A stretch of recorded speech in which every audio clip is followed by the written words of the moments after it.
say is, you're making me feel like I'm the man.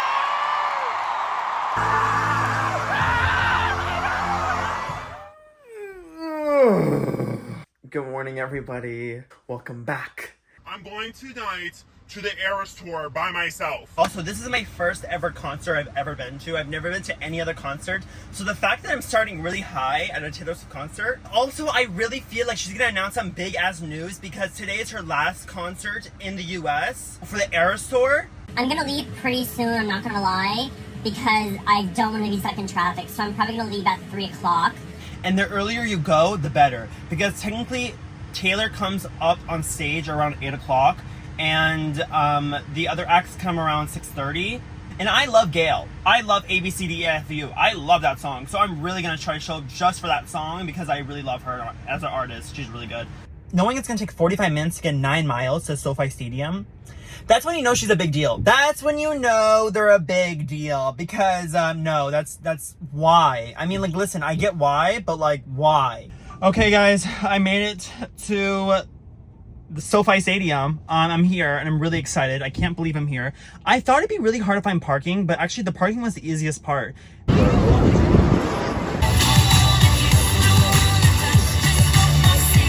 We are in! We are in!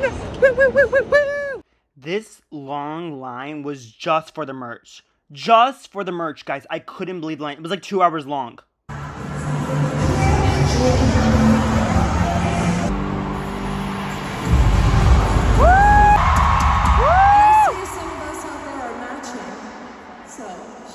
Shout out to us.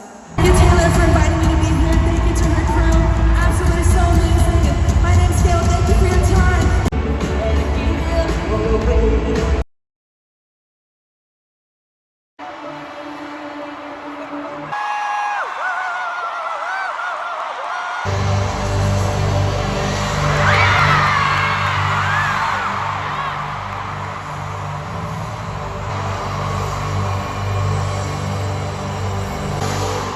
What I'm trying to say is, you're making me feel like I'm the man.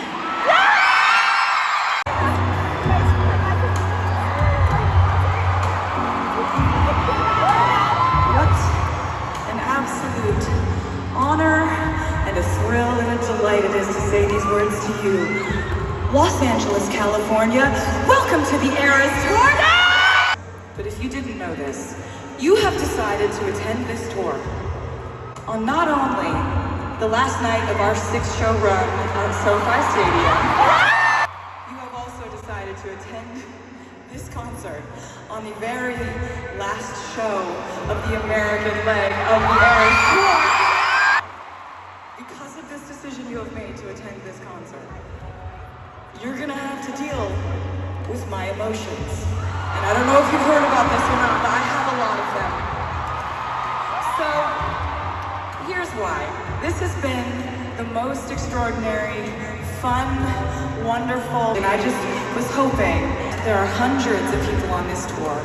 My amazing crew members, the people who load in the stage, they load it out every night, they put it on trucks, they're traveling across the country away from their families to put on this show for us. And so I would like to take a moment, if we could all please applaud the erastour crew.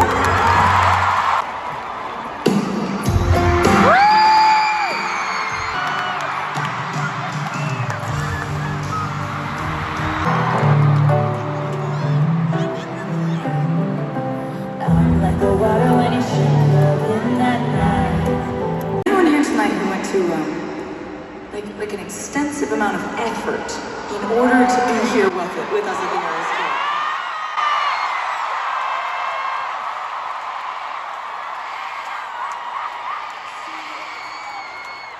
It really shows. Because this leads to one more question, but I think I know the answer.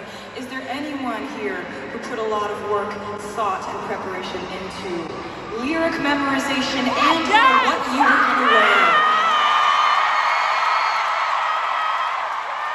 I commend you, and I thank you from the bottom of my heart for memorizing those lyrics and then shouting them back at my face. Because you have no idea how much fun that is for me. I think I might be the only person who's ever felt that way. I write a song about it, it goes out into the world, you shout the lyrics back at my face, I don't feel alone anymore. I would make an album, and then I would go on a tour, and I would call that tour the name of the previous album, right? Fearless album, Fearless tour, Speak Now album, Speak Now tour, so on and so forth, right? So I had about like, I had like 5, how many albums did I have? Had Lover.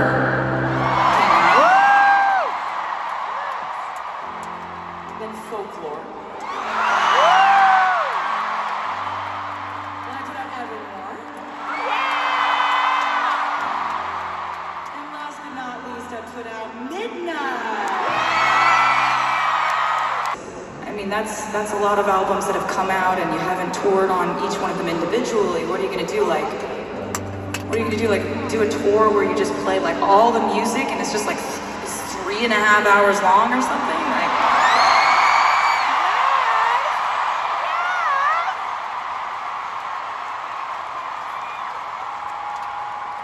Evermore era, and I remember this was my second album that I made during the pandemic, and so I tried not to think about the fact that I was, writing songs that I didn't know if I'd ever get to play them live, and there was this one time though where I wrote a song, and after I wrote it,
I feel really grateful to you guys for letting me experiment with different types of music and just, I'm all over the place when it comes to genre. I've never really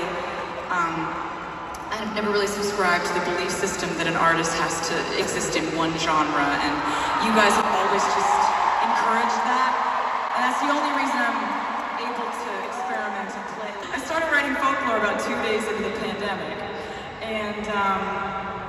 and basically, like, I think we were all looking for our own methods of escapism, but I decided to create like sort of a imaginary musical landscape where I lived in this house in my imagination, and that's kind of what I was doing when I was like writing these songs. I was picturing a sort of different world than the one I was really living in. I also love, here's one of my favorite things to do, I love to womansplain to men how to apologize.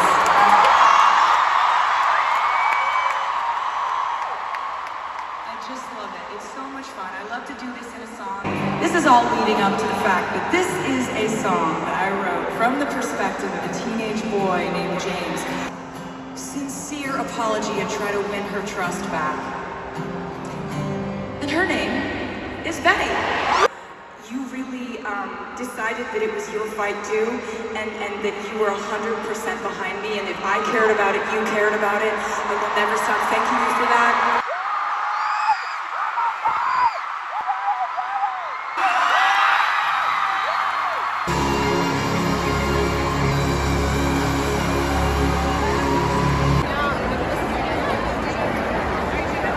I basically lost my voice. I have no way of speaking anymore. Thank you so much for watching. I really do appreciate it. It genuinely means the world to me that you guys are watching it with me. If you can hit that like and subscribe button, that would be amazing.